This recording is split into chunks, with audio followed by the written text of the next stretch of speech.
Hey guys, thanks for tuning in to another video on ForgottenWeapons.com. I'm Ian McCollum, and today I am very happy to be joined by Professor Jason Clower, whom you may recognize from Type 56, The Story of China's Army. Thank you for coming down to join us. It's not just a pleasure, it's a dream come true. We've been having a good time recording some stuff for his channel on Chinese firearms, and specifically Warlord-era pistols. The alleged notion for the visit is to do some work with the Warlord book.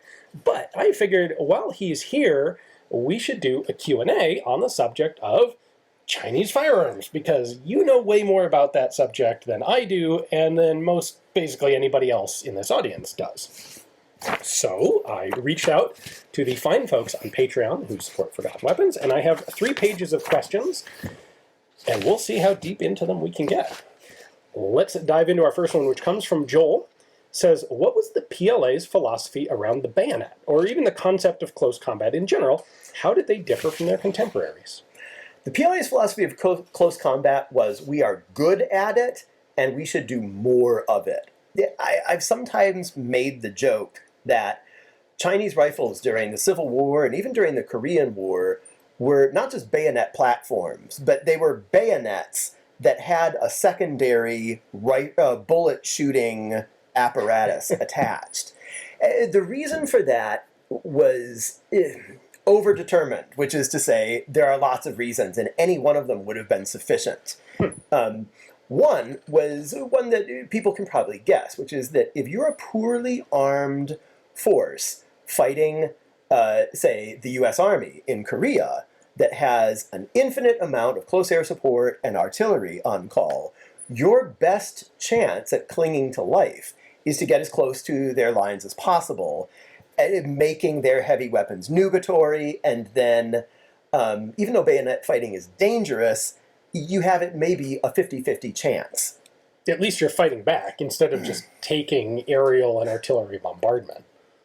But there's another reason, too, which is that in the early PLA, say, from its founding in the 1920s all the way through the 1950s, ammo was something of a luxury. And this makes a lot of sense when you think about how the PLA operated classically. They were what? They were a peasant-dependent, peasant-friendly army. Among all the many contending armies in China at that time, their kind of like brand and their value proposition to the populace was, we will be the army who will be nice to you. We'll look out for you. We'll make a show of not plundering things from you, not messing with your daughters. That really sets them apart from most of the warlord armies, which were, the value proposition to recruiting in the warlord armies was largely, you'll get to plunder and do whatever you want to whoever is unfortunate enough to be where we're stopping for the night. So the communists were known for being good guys. And so that meant that they could really count on peasants for a lot in the way of intelligence, clothing and footwear, which was far from a given in Chinese rural warfare. If you had a pair of shoes that weren't made of straw, you were ahead of the game. Wow. They could feed the Chinese soldiers. They could provide almost anything that they needed, including recruitment and manpower for replacement troops, except for ammunition. They could, if you needed lubricants for your guns, of course, nobody had proper industrial lubricants, but they could come up with some sort of like fats. They could do basic repairs for you and so on and so on, but what they couldn't do was go out to their 2-car garage RCBS multi-stage press and make a bunch of new cartridges for you, especially given the fact that the communist forces then were using whatever cartridge they could get their hands on. It might be something Arisaka, it might be something American, it could be German, it could be Italian, might be Russian, nobody knew. And if your unit in the PLA had only 2 rifle cartridges in use, then you were pretty high speed.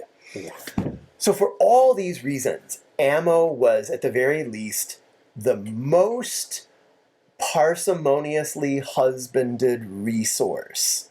So that was another good reason that you would spare that and prefer to use your bayonet. And so even as late as Korea, even after that, we see Chinese documents where they talk about how they specialize in close combat, night combat, deception, using micro-terrain to snake their way up to enemy lines, anything to keep them from having to spend ammunition against the enemy's ammunition and to get them to the bayonet.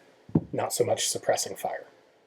Not so much. In fact, we even have cases of Chinese units using various ruses and subterfuges to make the enemy believe that they're either under close range fire when they're actually from long range fire, or vice versa, partly as an ammo sparing device. Okay.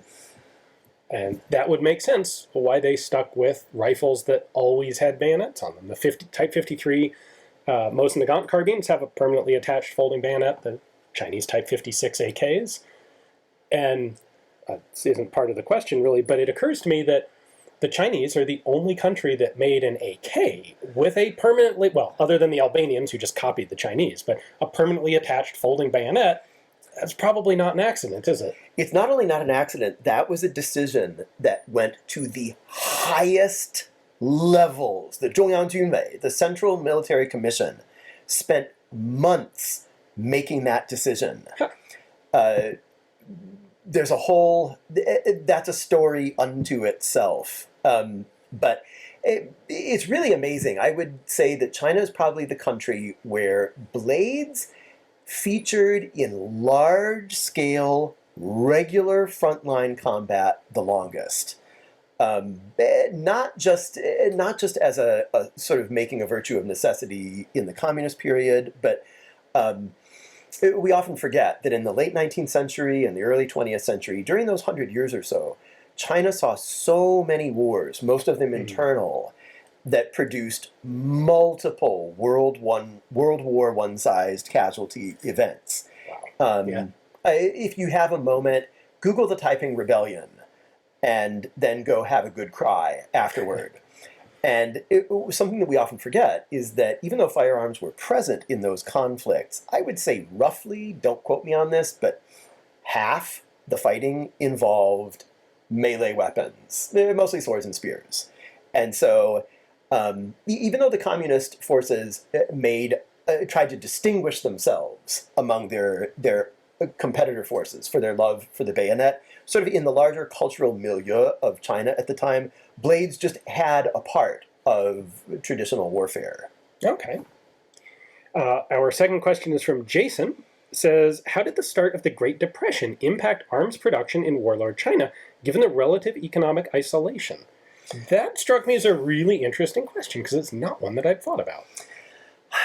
I thought hard about using a lifeline and calling an actual economic historian of interwar China on this one.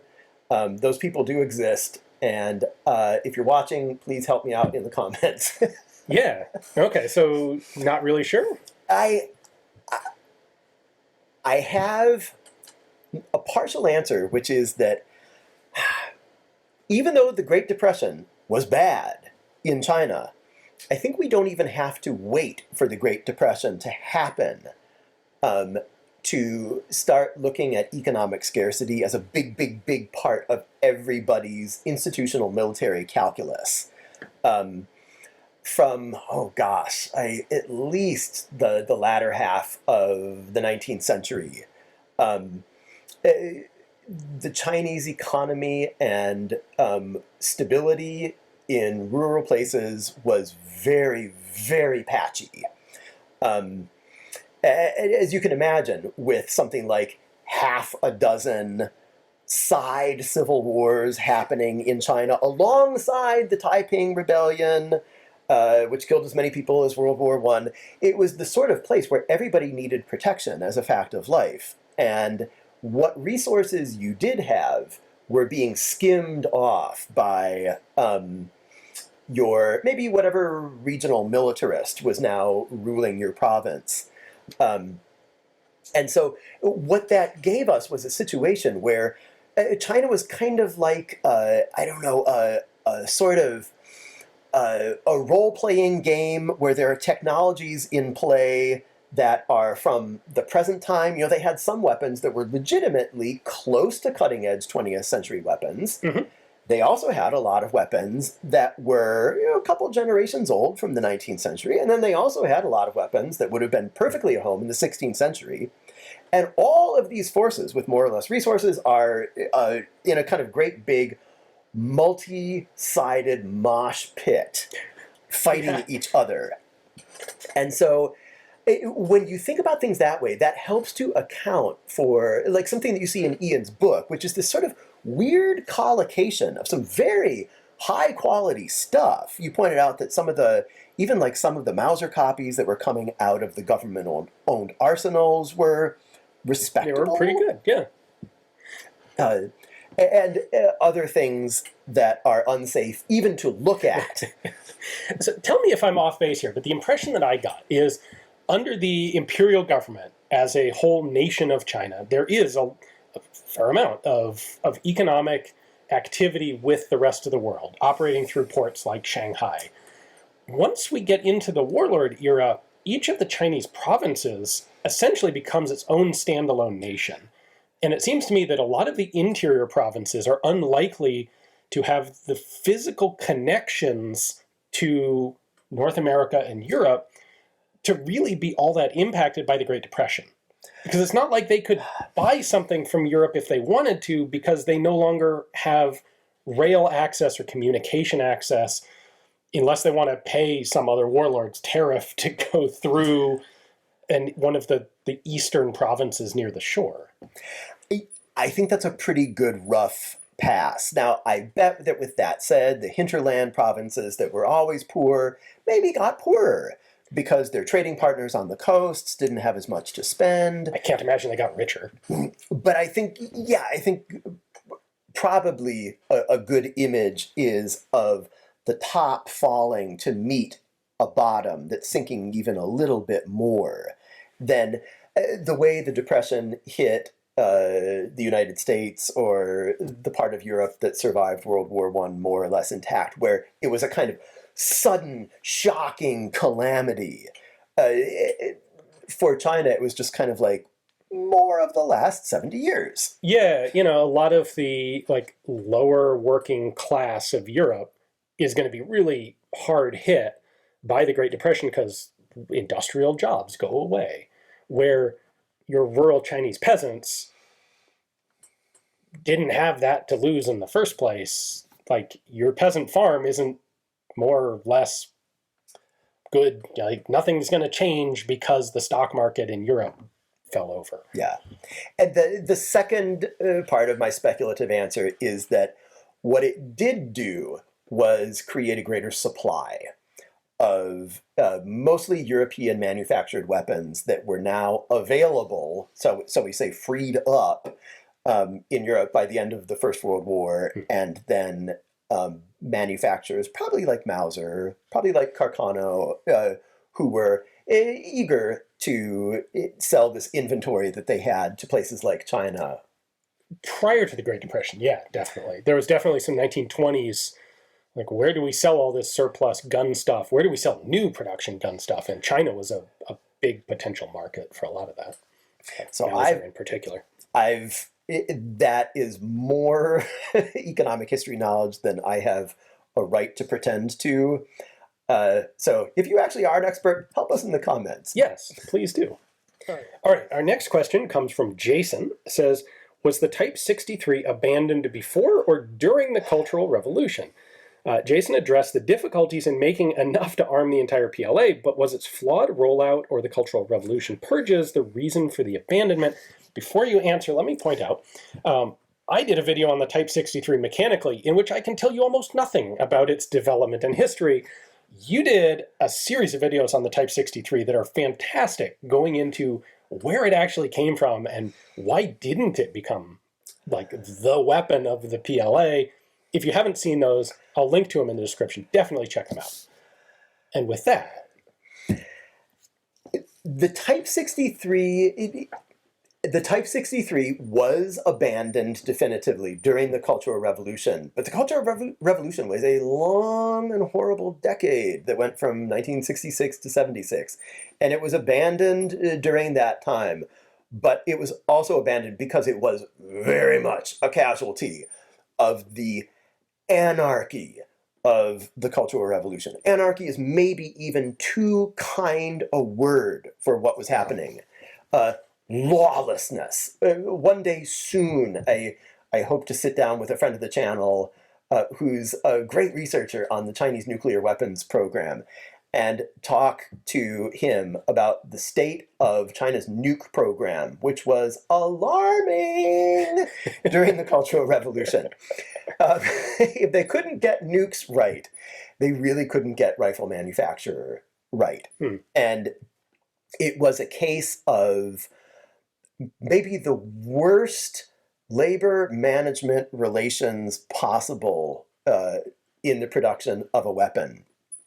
And mercifully, the plug was pulled on the Type 63 during the Cultural Revolution. That's a very unjustly short treatment of a subject that is so close to my heart. I have this great passion, a kind of like romantic longing for the Type 63 as it could have been done, because it was obsolescent but cool.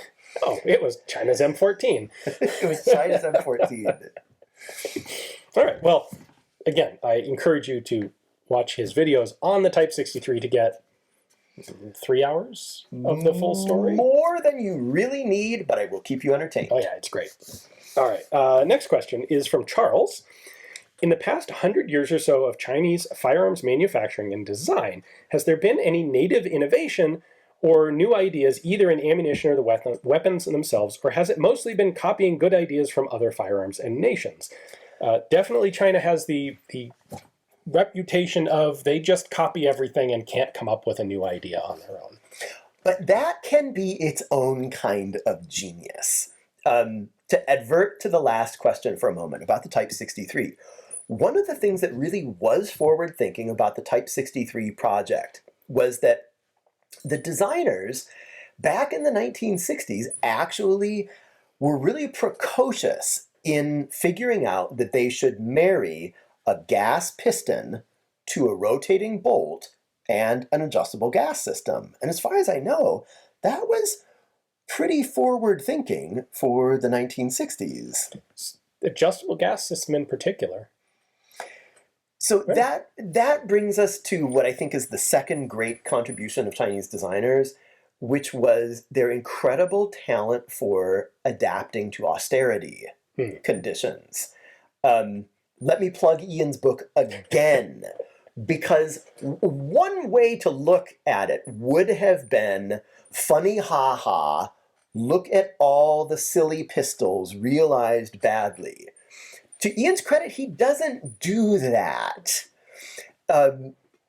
You can read the book as a kind of encyclopedia of ingenuity that we've found in Chinese industry at producing particular weapons, even stripped down basic Soviet designs, producing those under conditions that are still subpar according to the expectations of the Soviets who designed them. So like if you imagine like the Soviets sending you a technical package and then you have to build that already simple design under conditions like I'm going to interrupt for just a moment. I think the idea, clearly we're talking about either the AK or the SKS here. These are not simple guns to manufacture. I think they've acquired a reputation or an assumption of these have to be cheap and simple because they're so readily available to us, usually as surplus in the case of the SKS. If it's $99 and they're in a barrel at Harbor Freight, how complicated can they be? The answer is someone else paid the money to manufacture it. You're getting it essentially for free for the cost of importation. Exactly. These are not simple guns. You get those in an austere manufacturing environment. that's like a blade forging show where they throw some kind of crazy knuckleball at the poor contestants with like, you have to make a pirate cutlass using nothing but old roller skates and a goat. That was the experience that Chinese designers had, where they got a technical package for weapons that were simplified and optimized for Soviet needs. But then they discovered that Soviets maybe had mineral resources that China didn't have. I'm told that the SKS was actually more expensive to manufacture in China because of its wooden furniture. The Soviets, so I'm told, the Soviets had Siberian forests full of timber, and they could use that willy-nilly. China had been deforested, since the Zhou dynasty. And for them to come up with the wood for the wood furniture was just a bigger stretch. Multiply that by hundreds of different little metals that maybe are needed in small quantities for certain alloys to make certain parts. And to do that well and economically and in a way that's non-blow-upable in your face takes real ingenuity. At some point, I'd like to do a whole episode about a Chinese designer named Zhao Ruizhi, who was the dean of Chinese rifle manufacturing, whose real contribution was exactly that kind of thing. Changing alloys to be as good as the ones that the Soviet plans called for, but were better supplied out of China's cupboard. That would be fantastic and extremely nerdy, but fantastic. Like, here's what we have. How do we plug these alloys into these material requirements? And yeah, that's no mean feat. I would also, like, to me, the expectation of serious, deep innovation in, I mean, we're talking about 20th century, not even the earliest 20th century. Like, China wasn't really industrialized. You're not going to get innovative Chinese firearms designs in 1910. Right. Like, it's just not going to happen. It wasn't something they were set up to do. It wasn't something they were trying to do. You do, at that time, even have some, like the Liu rifles. But it's really not until you get, and then during a civil war, you're going to be doing a lot of like high-level engineering innovation during there's a civil war as chaotic as the 40 years of the Warlord era. Yeah. No, it's by the time you get basically to the end of World War II, then we're looking at and the question then is, how much innovation is anyone doing? Because the vast majority of firearms design is taking good bits that someone's already come up with and assembling them in your own new way. Exactly. So a system is a system, and you can take parts of somebody else's system, but applied to your own needs, the question is, can you put them together into a new package that makes sense? And I'll finally draw to a close here. I think that's the third great element of Chinese genius. They got so good at using weapons in ways that other people hadn't thought of. One day, I want to chase down this idea that I have that Chinese armies in the 20s and the 30s were sort of the great unsung prophets of the use of the submachine gun. And that they kind of, they almost clairvoyantly saw the way a high volume of fire weapons would be used one day because it worked so well in warlord era warfare. And then that knowledge was lost. It wasn't preserved in the PLA, and somebody else had to reinvent the wheel later. Yeah. All right, moving on. B. Davis says, since China has very few, if any, native firearms and relies on foreign designs, I think the modern Chinese folks would take issue with that. But how would you say their production compares to other nations with Tokarevs, AKs, SKSs, Mosins, etc.? Are they cheap, made in China, or do they hold up against European production standards? I'm going to do something completely unfair, which is say, I think that good enough is good enough. And just note that in many cases, Chinese soldiers who had the choice between one of their own Chinese-made Type 56 AKs and a battlefield pickup that they got from a Vietnamese soldier, when they fought them in the 70s and 80s. Yes, China had its own Vietnam War. When Chinese soldiers had their pick, they would take the Soviet-made one. But having said that, I want to punt this to Ian, because you actually have a manufacturing eye that I don't, and you've handled way more weapons. First off, I would say everybody always takes the other guy's gun. This is a bit of an aside, but there's a fantastic story of both in World War II, the Germans and the Soviets both were concerned, like both sides thought the other guy's submachine gun was better. And they each had their own reasons. Like the Germans thought, well, the Soviet gun has these big drum magazines and like we want that much firepower. And the Soviets looked at the German guns and they're like, wow, that gun's so much better technically. We want an MP40. And they both did studies and concluded that both of the other guy's gun was better than their own gun. The grass is always greener on the other side. That said, my impression has always been that Chinese military firearms are quite good. Like, they permeate the world today. There is not a third world conflict zone that doesn't have a lot of Chinese small arms. Type 50, well, it's easy. They're all full of Type 56s, whether that's AKs, RPDs, or SKSs is immaterial almost, but they all do pretty well. Like, when you hear the stories of, a sub-Saharan African AK that's buried in the ground for 5 years and someone pulls it out and kicks the bolt open and starts shooting, half the time that's a Chinese Type 56. The sort of particularly tyrannical, overbearing governments that produce a ton of guns and then often give them away for political allies for revolution and military support. Those guys aren't usually the ones that are stingy about making use of human resources to manufacture the guns. Like, they're gonna dump a lot of labor into doing this, and they're not particularly concerned about how the laborers feel about it. You're gonna keep working, and if you don't do the work to the standard, we're gonna, shoot you behind the woodshed and replace you with the next guy. I'm exaggerating a bit here, but these aren't governments that tolerate poor quality.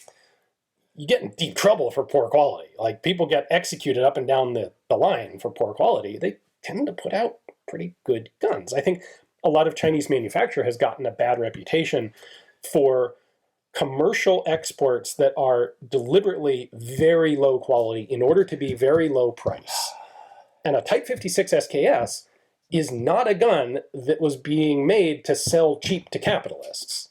It was later on, but sold cheap, not made to be sold cheap. But in my experience, they've all been quite good. I happen to know that in PLA ordnance circles today, people seem to be pretty happy with the generations of weapons that they've come up with since about the 1990s. And that, at least in some circles, the main concern is just that they're not telling their story right. That is, they're not branding effectively. Or to put it differently, I think that there are knowledgeable people in the arms community in China today who think that what they're producing now is better and more innovative than maybe even they are giving themselves credit for publicly, and they want to change that. There certainly isn't a lot of exposure to current Chinese small arms. Like, we've seen some of the QBZ-95 bullpup stuff that came out commercially, very limited in the US, but some of it, it got into Canada, a little bit of it trickled down here. But the later guns, there's just not much knowledge of. So they might be quite good, just the vast majority of people have no idea one way or the other. Alrighty, let's see. Joshua asks, was there a difference in the small arms that Mao's armies used versus the ones that Chiang Kai-shek's troops used? Yes. The way it worked was that first arms would be shipped to Chiang Kai-shek and used by his forces, and then those very same arms would be captured by the communists and used by them. That's cheeky, but that's the difference. The people have said that Chiang Kai-shek was the greatest quartermaster that the Chinese Red Army ever had. Okay. And Chiang Kai-shek was getting material aid from the West. Famously, Inglis in Canada manufactured the whole runs of Browning high powers and Bren guns for Chiang Kai-shek and his forces. The U.S. supplied a lot of arms and material. What did Mao's forces during the Civil War have any good external supply of weapons, or were they dependent on basically just what they could capture? They were working on captures, and it even worked that way through much of Korea, too. Really? That they just plundered weapons off their enemies, and if they were advancing or swallowing up enemy spearheads that were sent in, that worked well enough. I feel like a lot of people would assume that, like, Stalin would have been giving Chinese communist guns since the 20s. This is really interesting. China was one of the very few communist-aligned countries who didn't really owe anything to the Soviet Union after the 1940s. The Chinese Communist Party had some contact with Comintern in Moscow, but it wasn't close. They certainly weren't taking marching orders from Moscow, and they were not getting much in the way of aid. They fought with such weapons as they captured, usually German, American, or Japanese made, that they picked up off their enemies. That left, it was actually that reason that China was really able to assert its independence as a kind of like third camp in the Cold War world, because they were not a wholly owned subsidiary of Stalin. And of course, I know that the Romanians certainly didn't think of themselves that way either, but the Chinese But they were to a much greater extent. Like, Eastern Europe kind of bowed under to whatever Stalin demanded. To a far greater degree than China ever did. And Mao thought of himself, for a good reason, as a peer to Stalin, if a somewhat junior peer, and not a suppliant. Okay. So they got material aid for manufacturing Mosins at some point. They had the Type 53 Mosin.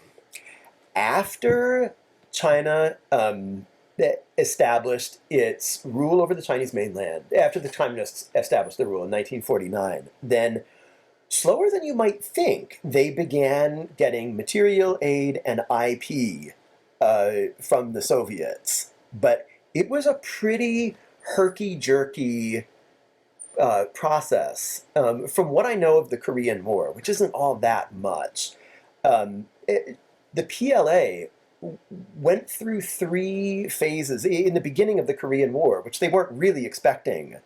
Everything that they had was just Civil War leftovers, just the very dregs, guns that should be in dumpsters, probably had seen 20 years of fighting, and should have been rebarreled, but nobody was around to do it. And those were the weapons that they had to take with them to Korea. Wow. I've seen quartermaster reports where one regiment is using something like 13 different calibers. Jeez. And it was only during the middle of the Korean conflict that they began to get a good enough supply of Mosins and 7.62 by 54R ammo from the Soviets. But even that ran out. Man. You know it's bad when you're like, thank goodness the arms supply is fixed. We have Mosins. We have Mosins. Oof, man. If you pick up an M44 carbine and you think it's the cat's pajamas, you have to be in the PLA. Wow. Yeah. Cool. And that supply was so slender, so slow to get over the diplomatic and physical barriers between Moscow and Beijing, that eventually they just couldn't keep up, and they had to take the old dumpster guns back out of the dumpster and start reissuing them to the troops. Wow. That's Okay. how bad it was. Eventually, they kept the sort of friendship with the Soviets open just long enough to adopt the famous Type 56 family and learn to produce it themselves reliably before the door slammed shut again. So they were nowhere near as beholden to the Soviets as Americans then believed, and as we might even think now. Okay. Excellent. Derek, slight change of pace here. If you could choose any one of China's small arms to add to your personal collection, what would it be? And let's pretend that you're not based in California. So you could take anything that isn't, because I think in California it's like Type 53 or nothing. Options are limited in California. Let's say I'm in Arizona. Maybe I want a Type 56 light machine gun. Maybe I want an RPD. But this is an easy question and a hard one to answer, because there's not that much in the PLA's inventory that I would really want. Ouch. I have a sort of like hobbyist's interest in direct blowback guns, and heaven knows China has plenty of those. The book is right here. If I had the option of a Type 64 or Type 67, the 36 ACP knockoff. Yes, the 37 was the Chinese domestic one. So 67. The 67s are no fun to shoot, friends, but they're pretty cool as a conversation piece. But if I could sort of like tear open the question a little farther, just far enough to let me reach back in time and get an FN 1900 out of Ian's book, that's the gun that I would want. Well, the good news is those are not that unavailable. I don't know about California, but I don't think they're on the roster. That's maybe one of the places where California's safe handgun roster is actually right to perhaps not include those guns. And then finally, I gave this way too much thought. And I thought, okay, if I could call Norinco's custom shop and say, hey, can you guys make me a double action only Makarov? That's what I would want. All right, there you go. We'll get right on that. Christian, ooh, this is a cool one. Christian says, would the SKS-M, the export type 56 SKS rifle with AK magazines, have been a better service rifle for the PLA than the Type 63? Even if the Type 63 had been successfully manufactured, it seems like it solves the biggest real disadvantage of the SKS, which is the detachable magazine issue, while keeping the ergonomics and accuracy that the PLA seem to love. I think the answer is yes, but this is the moment when I have to correct a moment in Ian's introduction of me that was too generous. I am not an expert on Chinese guns. I'm a student of the PLA, but I've never handled an SKS-M, and I don't know anything about it. But taking you at your word. So it really fundamentally is just an SKS that uses AK magazines instead of the fixed 10-round mag.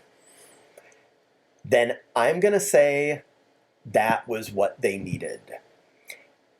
It would have given them all the things that they misguidedly wanted, which was a straight-wristed or semi-pistol grip, rather traditional form factor with a detachable magazine, and they wanted select fire with the Type 63, but they really had to put the hammer lock on a lot of the high brass that didn't even want that much, and they still had ammo supply issues, didn't they? Oh, they had ammo supply issues virtually forever. I would certainly in the 1950s, probably through the 1960s, and certainly they had ammo issues at the sort of company end of the logistical chain. Even in the 1960s, as China laid elaborate plans to defend the homeland against either the Americans or the Soviets. They were sure that one of them was going to invade. They just weren't sure who.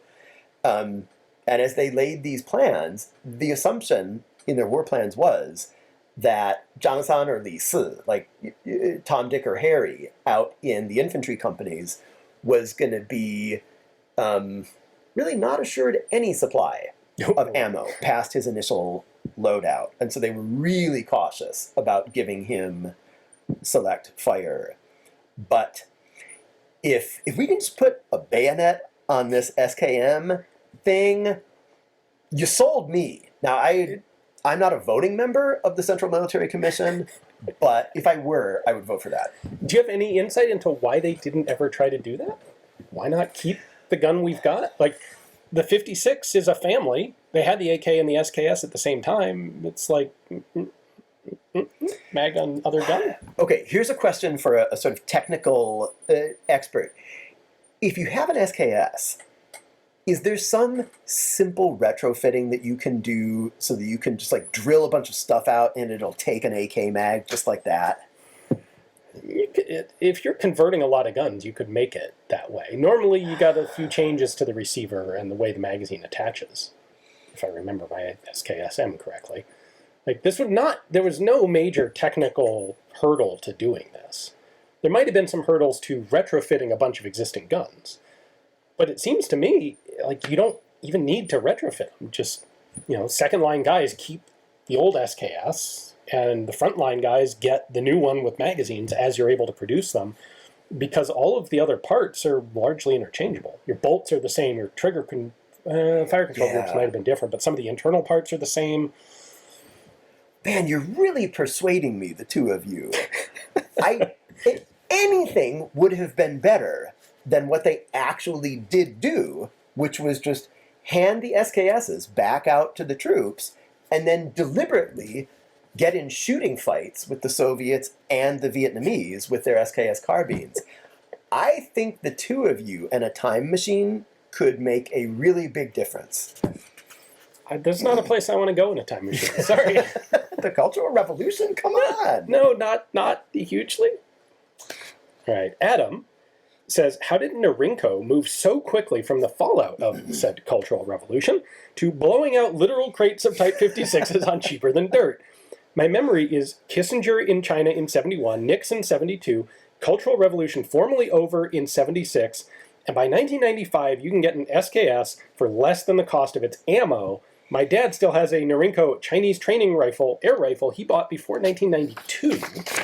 I realize it's 20 years, but that's still a huge swing from death to the reactionaries to $129.99 Type 56 discount code Long March for 50% off a case of ammo. All right, I think we have a three-part dynamic here. The first part is the one that everybody knows. Mao died, and the adults took control of the country. And what year?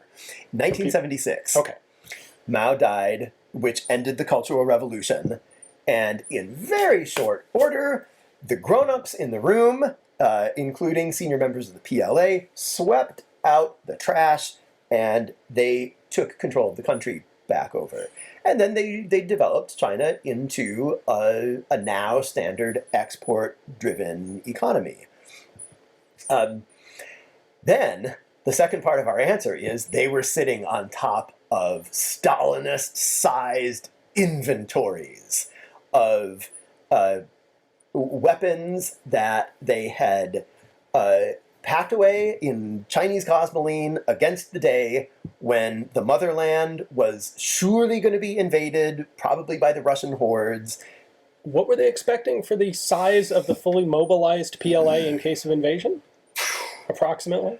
Every adult Chinese citizen was technically, by ascription, a member of I think it was called the General Militia. I was just looking at a document where I think it was a 1962 war plan, don't quote me on this, where the war plans were anticipating a 3 million soldier active PLA, which is very, very small by PLA standards. Yeah, but it ain't by anybody else's. Holy cow. And I think it was only that small because this was a time when Mao was trying to sort of throttle the professional PLA as an independent institution and kick most of the defense function out to the militia, which is to say, farmers with guns. Your Uncle Cletus with an SKS. And there were to be, at least 30 million of those. So their plan is to build SKSs to equip 30 million people. I don't think they quite got to that quantity. But no, they were still working overtime, just trying to get an SKS to, back then, even some of the frontline troops. Wow. That's what when happens. you've got 3 million frontline troops, this brings up something that I've thought about before, where one of the unique qualities of the SKS is it, and my favorites, the French rifles, are some of the very few legit military service rifles of the 1960s that are semi-automatic from the factory.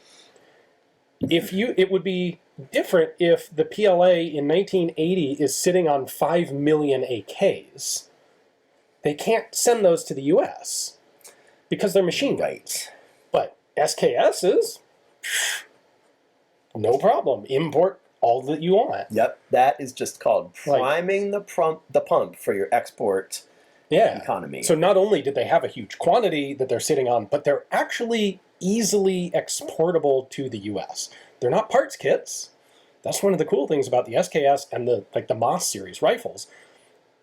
They're legit factory battle rifles. Your FALs are all cut and rebuilt. Your G3s are all cut and rebuilt. That's right. AKs are all cut and rebuilt or made as factory semis.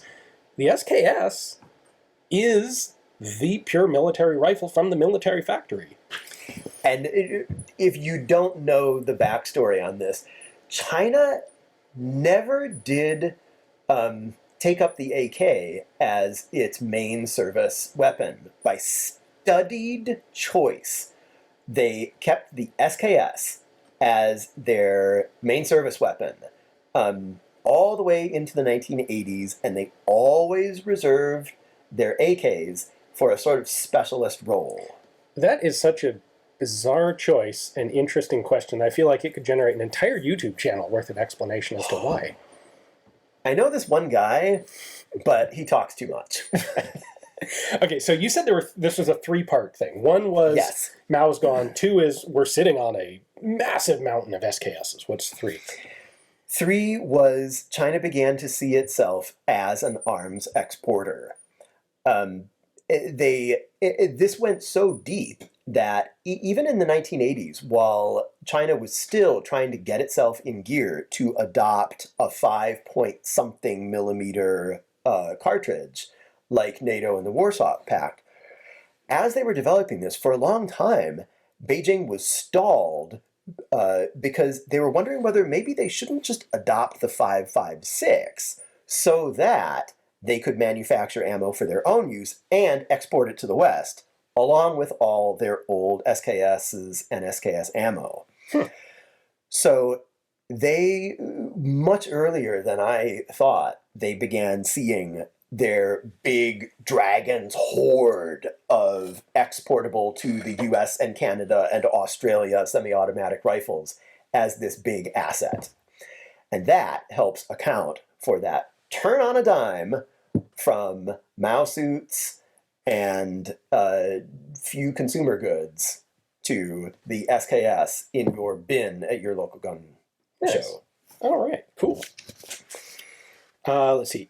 Del Bunoski says, on paper, the very light and compact closed-bolt Tokarev hose that is the Type 79 machine pistol, Type 79 submachine gun, seems to be a winner.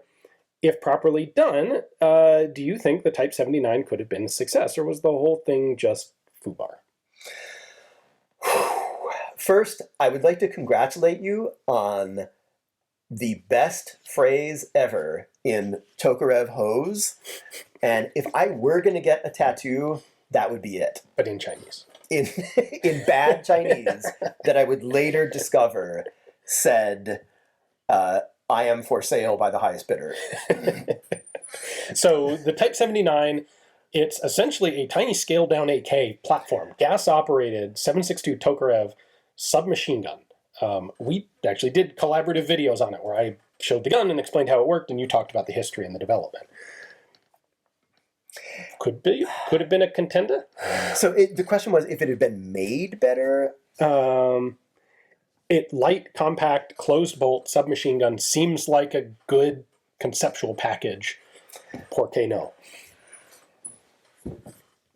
I think the answer is that if it had been manufactured by SIG or Singapore, someone with better manufacturing capability.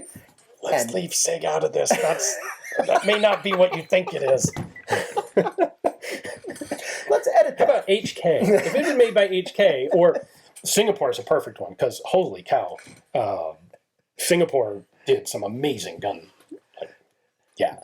So my sense of things is that if for very bad reasons you insisted on a kind of micro AK with all of its feedway problems and other problems that you unpacked, and money were no object, and you could parachute in a whole Singaporean or German factory, I guess you could do it. It just seems to me like if you just wanted a Tokarev bullet hose, well, by golly, you had some really good ones already. Yeah, and the thing to me is the idea of having a locked breech pistol caliber submachine gun. The locked breech is there to reduce the weight of the reciprocating parts. Like, that's why we have locked breeches in pistols. It'd be easy to make Tokarev caliber blowback pistols. You just have like a 2-pound slide. Perfectly safe, but clunky. The Tokarev cartridge doesn't need that heavy of a bolt, and we see it with the replacement, with the Type 85, which went, the 79 is this very complicated gas-operated rotating bolt locked breech Tokarev caliber gun. The Type 85 is dirt simple blowback. And it's just as light and just as compact and a whole lot cheaper and less complicated. And yeah, I think properly done and manufactured, a Type 79 is a fantastic gun. It would be a, like, elegant, soft shooting, really nice, and completely unnecessary. Like, we don't see a whole lot of really high-end, fancy, elegantly engineered closed bolt locked breech submachine guns because it's just not important. In a military setting, you're going to be making a lot of them and the cost matters. And so just make a Type 85 blowback, simple, crank it out. The real reason that they did the Type 79 the way they did was, at the time, the Russians were public enemy number one for the Chinese Communist Party, and the designers were explicitly told, "Thou shalt not make anything Russian." And since the Russians had already kind of perfected the Tokarev bullet hose concept, there wasn't too much else they could do. Right. Blowback is, we'll just make a papa shot. We already did that once. Type 54, I think, was the... 51 was the papa shot. 54 was the Sudev. Okay. So you can't go back to that. You have to do something more complicated. You have to go forward, and apparently you have to go forward into stupid. I can see the engineering team being all over it. Like, oh, this is awesome. Like, what fun. I get to design, like, this great, really good, nerdy good gun. And I don't care what it's going to actually cost. That's not my problem. That's comrade someone else's problem. All right, our next question is from Verda.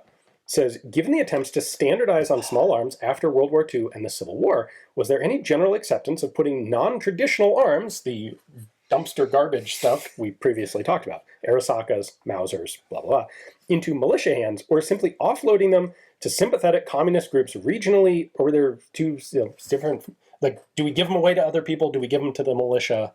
Both, neither? Verda, gold star for you for asking that question, or a red star, for knowing that the go-to choice for dumpster guns in the hands of the PLA is to give them to the militia. Would we give those to our fraternal socialist brothers in places like Vietnam?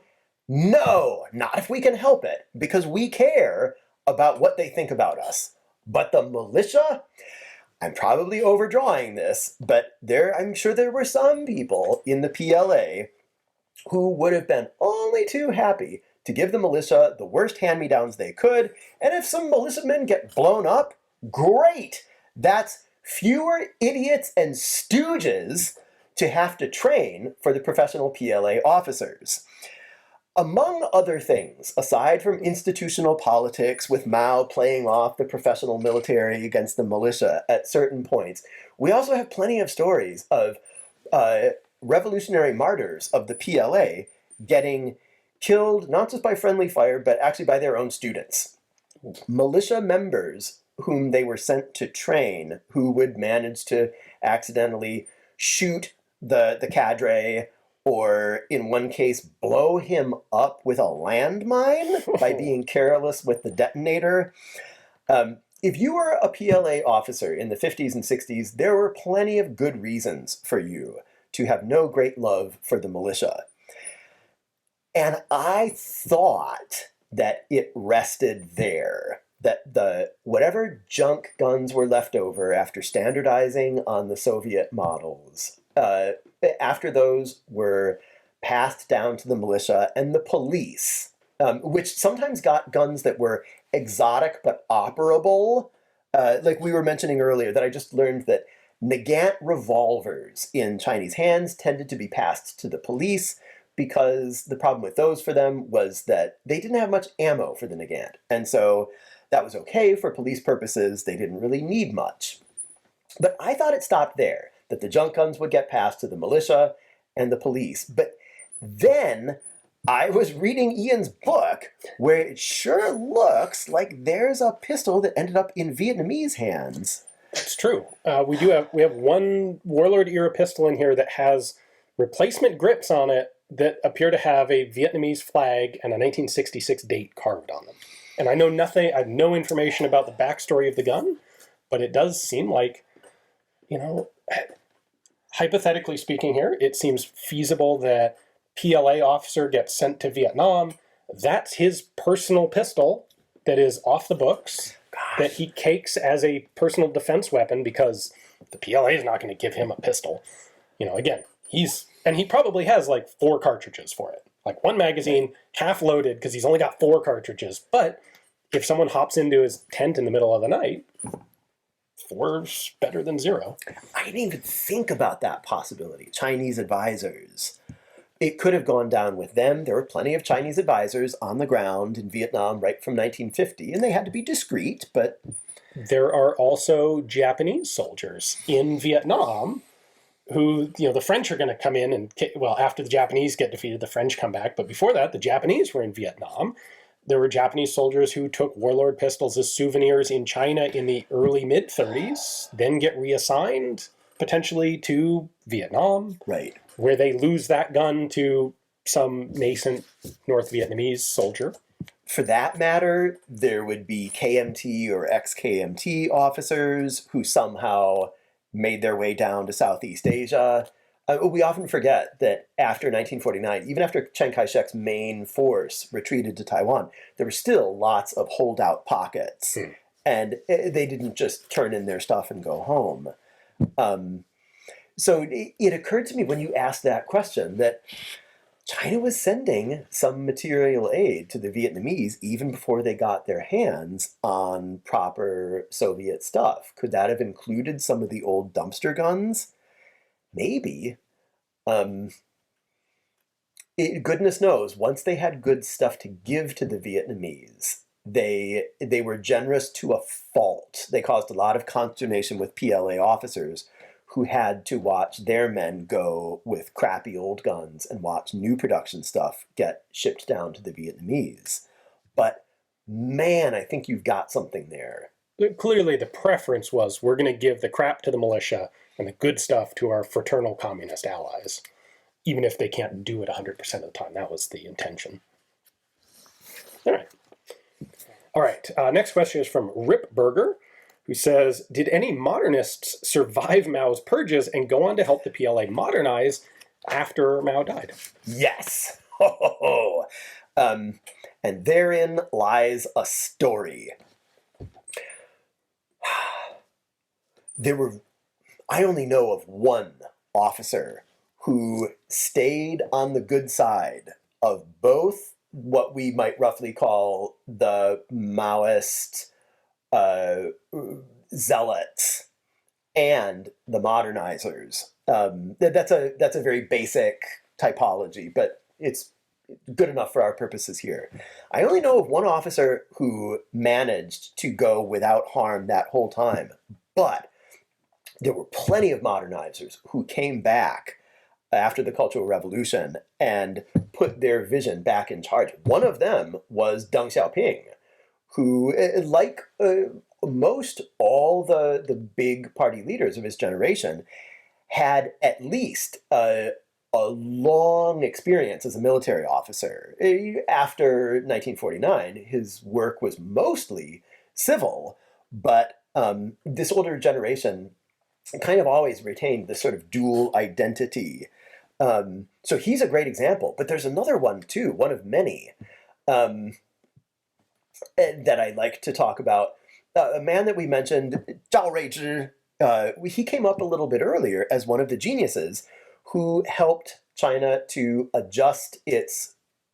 Do we need to stop? Yep. And okay, sorry, we had to change batteries on the camera because we are burning this thing up. So, sorry, you were saying...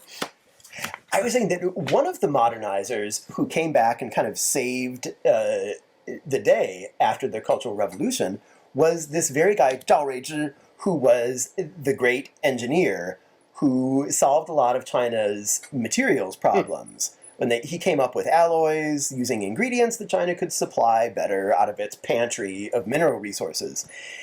He actually did most of that work while he was a political prisoner being held in a cell. I remember you talking about this, yes. He would be, the story as I recall it, is that during the Cultural Revolution, when the real engineers were in great peril of being charged with imaginary thought crimes because they were intellectuals and then be locked up or sent down to camps, during that time, the functions that would have been filled by real engineers were filled by proletarians inspired by Mao Zedong thought. Turns out the laws of nature didn't agree with Mao Zedong thought, at least when it came to ballistics. How do we put them in camps? So then, the way I remember the story, Factory 626, which is the home of the Type 56 AK, ended up with something like 100,000 unusable AK receivers that had been completely botched. Jeez. And so they pulled poor engineer Zhao out of confinement and said, "You stinking enemy of the people, your punishment is to fix our mistakes." And so he, by day, he would fix their stupid mistakes and invent a bunch of new alloys. And then by night, he would be thrown back in his cell and probably underfed and beaten around a lot. And then he had a happy ending. After the Cultural Revolution, he was brought back out of confinement, rehabilitated, as they say, 平反, and got his old job back, and some patents for the inventions and technical advances that he made as a political prisoner. Wow. That's unexpected. And to my amazement, he went loyally right back to his old job. Wow. All right, we have a simple question here from Paul that perhaps we should have covered earlier, but we'll do it now. How and why does China designate all of their Soviet or Russian stuff with Type 56? Type 56 AK, Type 56 RPD, Type 56 SKS. It's easy. It's not all of it. It's just most of it. And it's most of it that we've heard of. In Chinese, the way things work is that things are designated by their year of adoption. And 1956 happened to be a very, very big year for the PLA. It was kind of the high point of the Sino-Soviet love affair, and it was the time when finally Chinese domestic production of Soviet designs, the SKS, the AK, and the RPD, when that domestic production came fully online. And so, according to standard practice, they were all given the designation Type 56. There was the Type 56 carbine. M1 carbine. And the Type 56 AK. The M1 Garand. Which they called the Type 56 submachine gun, because in Chinese classification, If it's fully automatic, it's a 冲锋枪, it's a sort of assault gun or submachine gun. And that was how the Soviets handled it as well. For the Soviets, all three of these guns are a small arms family that work together. The SKS was the rifle, the AK was the submachine gun for specialist troops, armored troops, airborne troops, officers, and the RPD was the support machine gun. And the Soviets came to the conclusion that the AK does everything the SKS does plus more, so we'll get rid of it. And Chinese did not. And Chinese did not. And that wasn't actually a lapse of judgment. They were probably right to make that decision, at least under the conditions that prevailed back then. And in Chinese, it's all very clear. There's no confusion. If you say carbine, or if you say semi-automatic, 半自动, you mean the Type 56 SKS carbine. If you say the Type 56 subgun, 武力有冲, you are clearly talking about the Type 56 AK. If you talk about the 班用机枪, you are talking about the Type 56 light machine gun, or RPD. There's no confusion in Chinese. It just happens when it makes its way into a language like ours, where we're not used to speaking as though, well, surely all carbines must be SKSs. Okay, so they don't really refer to them. In Chinese, it's not referred to as a Type 56. It is like semi-automatic rifle. Type 56 is sort of the sub... If you're going to say the whole full name, that's when you get the designation. It's a piece of bureaucratic nomenclature. But back in those days, when there weren't that many weapons to go around, if you said a carbine, you meant SKS. If you said a submachine gun, you meant an AK. A similar follow-up question, Q. In the US, it's M. In the British, it's usually L, whatever. The French use F as a lot of prefixes. China is Q. What's... Yeah, it's a typically awkward military acronym for, I think it's 轻型武器, light weapon, that's the Q. 步枪, rifle, that's the B. 自动, automatic, that's the Z. So you have basically small arm, rifle, automatic. Type 95, that's your QBZ 95. Okay, so Q means small arm. That's it. Yep. All right, we have one more page here. Just a couple questions to go. Joe says, at what point could it be said that China developed a more unique national identity in firearms? I think the answer to that question is a slam dunk for the much maligned Type 63. That was, making certain allowances, that was China's first homegrown design for a modern factory production firearm. And they kind of never looked back from that one. Once after the Type 63, you've got the Type 64 subgun, which there's nothing really revolutionary about it, but it's not a copy of anyone else's. The Type 81s are not a copy of anything. The 79 submachine gun that we talked about is very much not a copy of anything else. Like, almost after the 56s, everything is, while maybe not mechanically innovative, they are distinctly Chinese guns. Yeah, they started working very early to try to kick away the Soviet ladder and start designing for themselves. The problem is just that it took a really long time. You made mention once upon a time of kind of the door closing on China at a certain point, when the same thing kind of happened in the 1950s. They were very warmly receptive to outside influence through the Soviets during most of the 1950s, and then the love affair with the Soviets ended abruptly, and then the doors kind of closed on new input from the outside world's the arms manufacturing.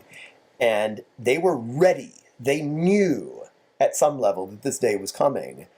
And it just took them a long time to come up with something that was worth keeping. And it wasn't like... Industrialization takes time to happen, and learning how to make guns takes time to happen.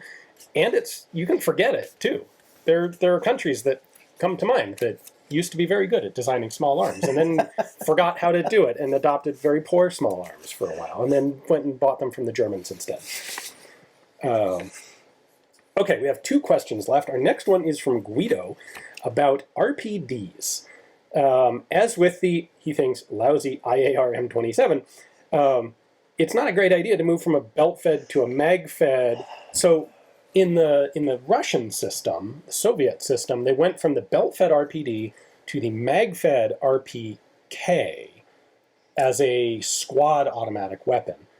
The Chinese, as far as I know, never did like the heavy-barreled squad automatic version of NAK. Did they continue to use their RPDs in that role? Did they have something else? They used the RPDs for a long time, and wow, I'm out way over my skis here, but I know they went to Vietnam with them. Okay. How important of an element was the squad machine gun in a PLA unit? Big. Okay. They were a squad that was up to its authorized table of organization and equipment, was well supplied with RPDs. And there's a school of thought that says that even though China tended to credit its victory over India in the 1962 Sino-Indian border conflict to the SKS, principally, a lot of propaganda about the SKS was made out of that, because if you take an SKS and then you match it up against a bolt-action hand-me-down Lee Enfield, the SKS is a pretty good weapon. They found someone they were better equipped than. That's right. It took a lot of looking, but they got one. But a lot of knowledgeable people in China who have thought about this have said, really, it was the fact that they had RPDs, and they had more of them. The Indians had their Bren guns, but they didn't have very many of them. There's a lot of kind of revisionist thinking now that says the RPD deserves a lot more credit than it got for that victory. But the fact that I can't think even how long it took them to replace it in real service tells me that probably was the 1990s. I'm trying to think what they would have replaced it with. Because there wasn't anything else in 7.62 by 39. If they were replacing it, it would have been Goryanov or PK? PKM? Did the Chinese... Boy, I know the Chinese make PKs, but I don't know if they make them for the PLA or if they just sell them to everybody. And I can guarantee that there was a lot of exploration of this. You've showed me an FND that was rechambered for 7.62 by 39. That was one of the questions we got, by the way, that we have no idea, so we didn't cover it, sorry. But experimentation was happening. That FN is a puzzle. And I know for a fact that there was active research happening at the very same time that research was going into what became, say, the Type 81. And the QBZ-95, and the cartridge that went into the QBZ-95. But for some reason, the Central Military Commission sent the word down that although they weren't uninterested in the light machine gun project, that they should put that on the rearmost of a bunch of back burners. The Type 81 was a sort of like stopgap to give them time to develop the QBZ. And that had priority ahead of the finalization of the cartridge, and that had priority, as I understand it, over the light machine gun project. Okay. All right. Well, our last question is from Hypnotoad, and in retrospect, it probably should have been our first question. But that essentially is, what's your background? How do you speak such good Chinese and know all this stuff? A misspent youth. I went to college and learned Chinese, and I happened to go to Michigan State, which was full of Chinese people who were really, really kind and willing to talk to me. And then I moved to Beijing 3 days after my college graduation. Wow. And I worked for a government entity that was not part of the military-industrial complex. And I was absolutely nobody. Parsing that. So the CIA. They were not unaffiliated with the military-industrial complex. And I was an English teacher for them. But as years rolled by, and I thought about my students' spouses who were also engineers who would be going on trips to places like Iran and Pakistan. Later on, I reflected that they were probably not helping to build high-precision children's toys in those countries. Yeah. And then I ended up working in TV news in Beijing. And those two jobs gave me valuable experience, first as a member of an actual Stalinist bureaucracy, even if something, just a sort of tolerated outsider who got to work in the building and just kind of like watch and listen and learn. And then doing TV news, I got kind of airdropped thrust into novel situations using vocabularies that I had to learn fast.